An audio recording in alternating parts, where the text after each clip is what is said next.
The House of Representatives shall have the exclusive power. Tandaan po natin yung nakalagay sa Constitution. Exclusive power to initiate. Binanggit po ng ating magaling na chairwoman, not to decide, but to initiate all cases of impeachment. Exclusive power. Kaya po tayo nandirito. Dalawang konstitusyon ang pinapaniwalaan ko. Unang-una, ang tinatawag kong Sacred Constitution na binasak ko lamang po ngayon sa inyo. Ang pangalawang pinapaniwalaan ko ay ang Divine Constitution na mismong ang Diyos ang gumawa. Now you take note, mga kaibigan. The law of Moses was actually delivered by Moses on the behest of God Himself. Ibig sabihin, ang unang-unang nagbigay ng batas, walang iba kundi ang Diyos. Balagay ko naman, tayong lahat dito, walang pasubali na naniniwala sa Diyos. Hindi po ba? Now, ano po nakalagay sa Divine Constitution na tinatawag kong Biblia? Ye shall know the truth, and the truth shall set you free. Now, of course, sa amin, sa theology, pag pinag-uusapan ng theological knowledge, ang pinag-uusapan pong truth dito ang Panginoong Jesucristo. But common knowledge will tell us the truth can be anything that people should know. Because only the truth, when people know it, can the whole nation be set free. And those who are guilty can be penalized. Yun po nakalagay. Ye shall know the truth, and the truth shall set you free. Naniniwala po ako in the judgment of God. Katulad na paniniwala ko in the judgment of human law. Naniniwala din po ako in the judgment of divine law. Ito po ang sinasabi sa Romans 1:18. For the wrath of God, ang galit ng Diyos, is revealed from heaven against all ungodliness and unrighteousness of men who hold the truth in unrighteousness. O nakikita niyo ang sinasabi ng Biblia, merong mga taong hinahawakan ng katotohanan na ginagamit sa kalokohan. Oho, yun ang ating sinasabi ngayon. Alright, ngayon po ay gusto kong ipagpatuloy ang aking manifestation bilang endorser ng pang-apat na verified complaint na si Atty. Cabrera mismo ang nagsabi. Tungkulin ko na tiyakin na ang bawat detalye at ebidensya ay mailatag ng maayos sa harap ng komiting ito. Ang pakiusap ko lang po sa ating mga abogado. Kasi hindi po ako abogado eh. Ang pakiusap ko lamang sa ating mga abogado, do not put loopholes in the law. Yun ang pakiusap ko. Huwag nating bigyan ng loopholes yung batas. At huwag nating gamitin ng batas para makalusot tayo sa batas. Because I believe that the lawyers here believe in the Constitution. And they will always follow the rules of law. Yan ang aking paniniwala. Ngayon, mga kaibigan, I might not be a lawyer, Madam Chair, but I have logic. I have common sense. And my logic and my common sense tell me if there's something wrong or if there's something right. Now, gusto ko pong tiyakin sa inyo na ang bawat detalye at ebidensya ay mailatag ng maayos sa harap ng kumiting ito. Wala po akong galit sa ating Vice President. Wala po akong personal na galit sa kanya. In fact, just to let you know and to let our people know that when she ran for Vice President, I supported her. Hindi lamang ako nang support sa kanya, lahat ng aming mga churches supported the Vice President. Bakit? Naniniwala po kami sa kanyang ginagawa. So, balit dumating ang pagkakataong ito na dapat natin pag-usapan ito. And ito lang po ang gusto kong sabihin sa lahat. We are here committed to the issues at hand, not to any kind of personal conflict. Under Section 17 of the rules of procedure in impeachment proceedings, the rule of court apply as supplementary to these proceedings. Jurisprudence and parliamentary practice dictate that we must examine at tinatawag po nating recital of facts to determine the pieces of evidence in support of this complaint under Section 5 of our impeachment rules. O ito, ano po yung mga yan, mga kaibigan? The core allegations, beyond confidential na tinatawag natin. Gusto ko pong tukuyin ang sinabi ni Ramil Madriaga. Madriaga's testimony provides a chilling look into the movement of public funds that circumvented every known audit safeguard. Number one, direct instructions from the Vice President.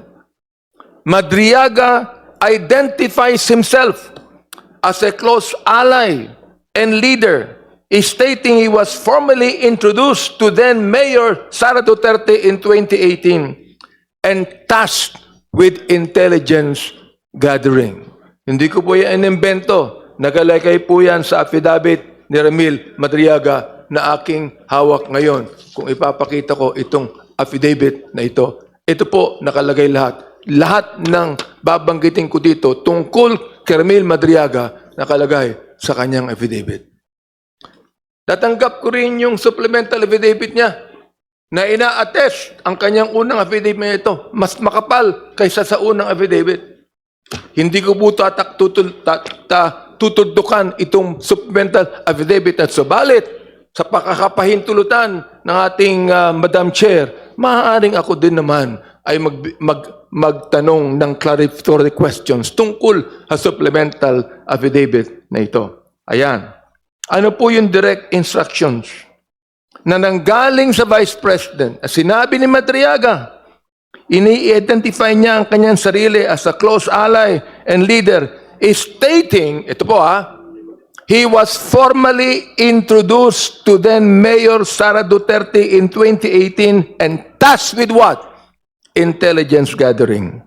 He claims, yun ang sinabi niya, he formed the Inday Sara Duterte is my president.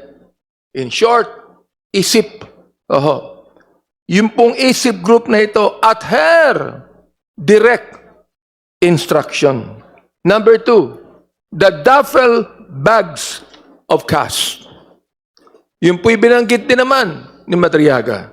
Most importantly, Madriaga narrates that on December 2022, the same day the OVP encashed 125 million in confidential funds, he witnessed the transfer. Nakita niya ang pagkaka-transfer ng 4 na duffel bags, each containing between 33 million pesos to 35 million pesos. Yun po ang sinasabi ng kanyang affidavit.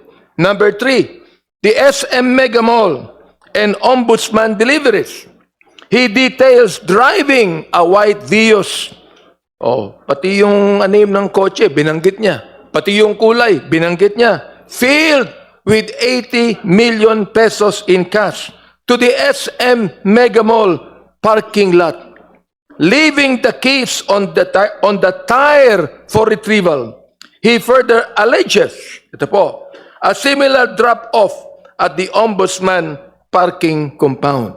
Number 4, the Pogo connection. Kung maalala po ninyo, sa Quadcom hearing po namin, tinuldukan namin ang Pogo connection na yan.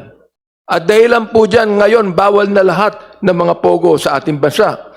Madriaga alleges that the national campaign of ISIP Pilipinas was funded by Pogo operators and drug dealers. Yan ang sinabi niya. And that he personally picked up bags of cash at locations like the Grand Hyatt BGC and the Seda Hotel. Now, when it comes to justification for clarificatory question, for example, Madam Chair, Section 7 of our impeachment rules grants this committee the power to, and I quote, issue compulsory processes for the attendance of witnesses and the production of documents. End of quote. Now, if these allegations are true, nilalagyan po ng if sapagkat hindi naman tayo nagko-convict dito if these allegations are true, we are looking at the literal conversion of the public treasury into duffel bags for private distribution. This is why clarificatory questions are not just a procedural right. They are a constitutional necessity. That we need to ask, bakit kailangang dumaan ang pera sa duffel bag?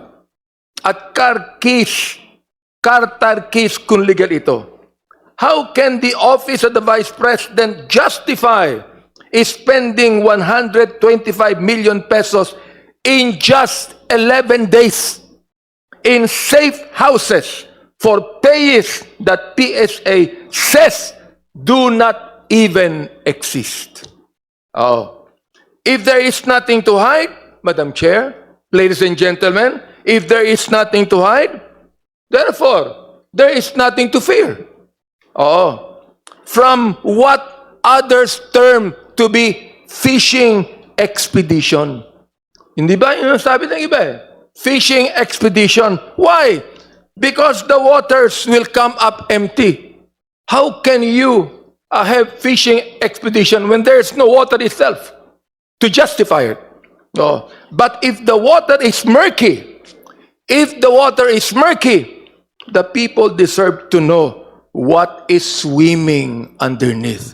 And that is the duty of this Committee on Justice hearing. All right.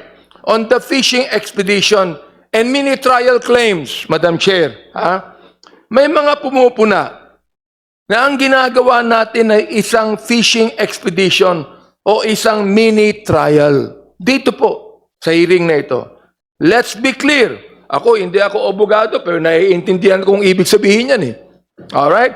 Let's be clear. We are not here to convict. Sinabi na yan ni Madam Chair. We are here to determine a what? A threshold. To determine a threshold. This is a duty, not a trial. Ito ang tungkulin po ng committee ito. This is not a trial. Determination of probable cause is a constitutional mandate, not a legal destruction. Critics are confusing a trial with a threshold.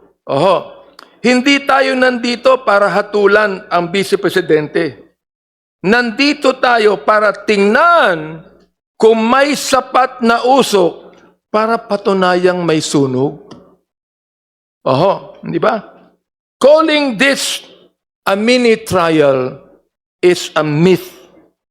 This is constitutional accountability mechanism in action. Uulitin ko, ito pong hearing na ito is a constitutional accountability mechanism in action. Accountability, Madam Chair, ladies and gentlemen, is not fishing expedition. Kapag sinundan mo ang bakas ng pera ng bayan, ang tawag doon oversight. Kapag sinundan mo ang bakas ng pera ng bayan, ang tawag natin doon oversight. Hindi fishing. If the Vice President's records are clear, a subpoena should be a welcome opportunity for transparency. Not a reason for panic. Sana po, andito po ang ating Vice President. Katabi pa naman namin ni Congressman Laila. Maganda sana ang fellowship namin ngayon. Magkukumustahan ho kami. Di ba? Ganun po ang maaaring mangyari. Sapagkat di ko naman siya kaaway. You cannot claim a fishing expedition when the bait specific allegations of fund misuse is already on the hook. Nandun na mismo sa hook We are just doing our what? Tinatawag nating due diligence.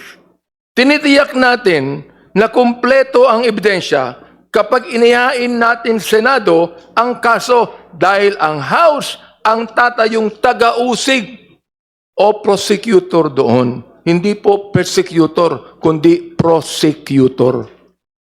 Now, on the qualifications of Ramil Madriaga, Madam Chair, kine-question po ito ng ilan. Let us talk about our resource persons according to his affidavit. Ramil Lagunoy Madriaga, a graduate of San Sebastian College of Law, and a former officer of the PSG and VPSPG. He is not a stranger. He was a close ally and leader who formed the ISIP movement at the VP's direct instruction. May mga humihiling na i-disqualify siya dahil sa mga kinakaharap na kaso. But under Rule 130 of the Rules of Court, a witness is qualified. Kung ako gustong questionin ng abogado, questionin ako dito. Ano nakalagay?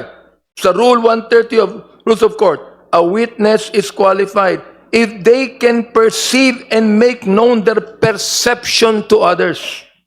It is ironic that critics demand the presumption of innocence for the Vice President while simultaneously trying to disqualify a witness based on unproven charges. Hindi ba naniniwala tayo? Kung hindi pa po yan kinonvict ng korte, yan po'y suspect. A suspect is presumed innocent until proven guilty. Yan. Nabasa ko po yan. Naniniwala ang mga abogado dyan. Hindi po ba? Ito Ito ang nakalagay dito. Kaya sabi ko, it is ironic that critics demand the presumption of innocence for the Vice President while simultaneously trying to disqualify a witness based on unproven charges. You cannot have it both ways. Kung presume innocent si Vice President Sara, di presume innocent din si Ramil Madriaga. Ngayon, ito po, gusto ko rin sabihin, magkaiba ang competency to be a witness at credibility as a witness. Ano po pagkakaiba? Yung competency, pwede ba siyang tumistigo? The answer is legal yes. Yung credibility, kapanipaniwala ba siya? That is for this committee to weigh. Let him speak and let the evidence do the talking. Mga kaibigan, Madam Chair, hindi santo si Madriaga. Hindi naman santo ang hinahanap natin kundi testigo. Dito, sa hearing na ito, we are looking for the truth. We are not looking for a saint. History's most important whistleblowers are rarely individuals without a past. To block witnesses and suppress documents is not a defense of the law. It is a defense of secrecy. Madam Chair, let me conclude with this. This committee is not being asked to convict the Vice President. We are being asked to look into the seriousness of the allegations against her. Uulitin ko po sa ating mga kabayan nanonood sa wikang Tagalog. Hindi po ito task ng committee para ating gawing guilty ang ating Vice President. Tayo lamang po meron ditong tungkulin upang tingnan ang seriousness ng mga allegations against her. Tayo po ba ang nabigay ng allegations? Hindi po. Nandito ang mga witnesses. When public funds are alleged to have been converted into duffel bags of cash, the responsible response is not to shut our eyes, but to follow the money and examine the facts. Hindi ito fishing expedition. This is a constitutional oversight. This is accountability in action. Madam Chair, this proceeding, sabi nga niyo po, is not about personalities. Sinabi niyo, uulitin ko, it is about accountability. This hearing is not political theater. This is a constitutional duty. If the records are clean, kung malinis po ang record ng ating Vice President, then transparency will clear the air. But if there are irregularities, the Filipino people have the right to know. We cannot refuse to ask questions simply because the answers may be uncomfortable. Our duty at this stage is simple. Determine whether the smoke is real enough to warrant a full constitutional process. Calling this process, as I repeat, a mini trial is a convenient distraction. What we are doing is determining whether there is sufficient basis to proceed. Nothing more, nothing less. Kung may usok, tungkulin nating alaman kung may sunog. At kung walang tinatago, walang dapat ikatakot. We owe this not only to the Vice President, who deserves a fair process, but more importantly, we owe this to the Filipino people, whose money is at the heart of these allegations. Transparency is not persecution.